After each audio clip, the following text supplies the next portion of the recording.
When the Confederates opened fire on Fort Sumter, President Lincoln called for 75,000 volunteers. Pennsylvania's sons were eager to serve and fight to save the Union from collapse. On September 1st, 1862, 1,070 courageous young lads of western Pennsylvania from the counties of Allegheny, Armstrong, Mercer, and Beaver answered Lincoln's call to arms. The regiment would go on to participate in all the battles of the Army of Potomac, from Antietam all the way to the close of the war, and were the first to pierce the center of the enemy's line in front of Petersburg and plant the first stars and stripes on the rebel works. The regiment went home at long last with only 326 courageous veterans who had seen hard service. The 139th is still alive now through the dedicated group of living historians with attention to detail. We aren't afraid to get into the thick of it, dusty and dirty from battlefield and immersed in history, and can get realistic and exciting. Together we show the dedication and struggle of our ancestors and build camaraderie too. We are hardly regarded ambassadors of history, and we need you to answer the call to action, to preserve our history. Now, I've been a reenactor for 4 years, but let me have the veterans tell you more about reenacting, and maybe you'll consider joining. Hi, my name is Don Dalbin. I am a Civil War reenactor with the 139th Pennsylvania Volunteer Infantry. How did you become a reenactor? So I got involved in reenacting actually 2 times. I live in a town named Enola, about 45 minutes north of here. And when I was a little kid, my mom brought me down here to Gettysburg, and I was like, wow, this is amazing. I didn't realize there was a battle fought down here. So I started reading about it, and I met a friend. I met a guy my age who was 12, and I first got involved with him through reenacting with the 87th Pennsylvania.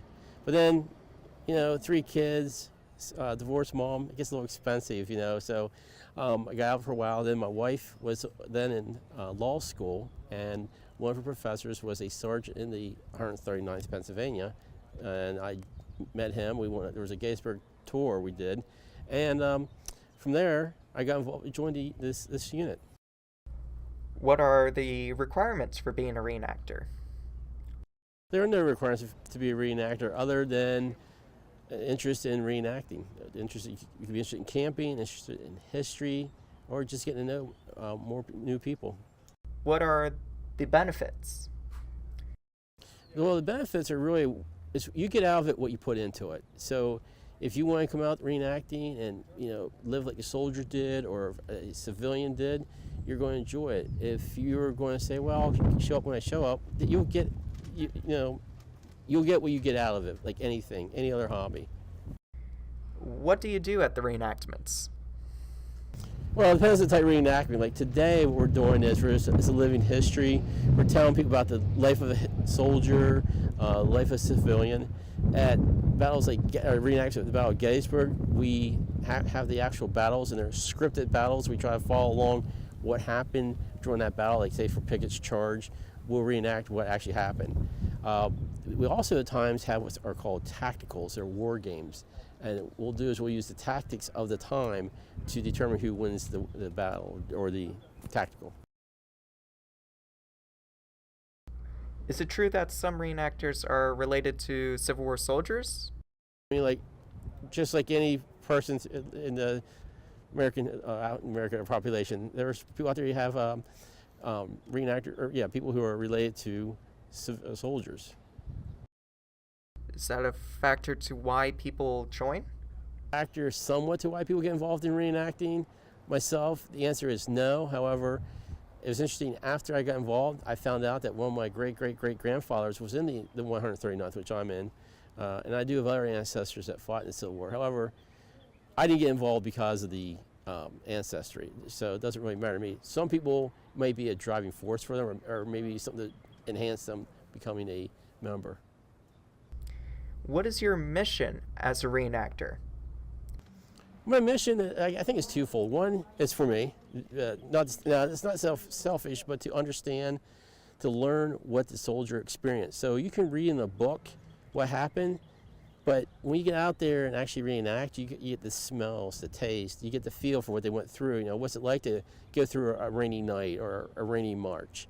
The other benefit is you can teach people our history and help them understand what actually happened.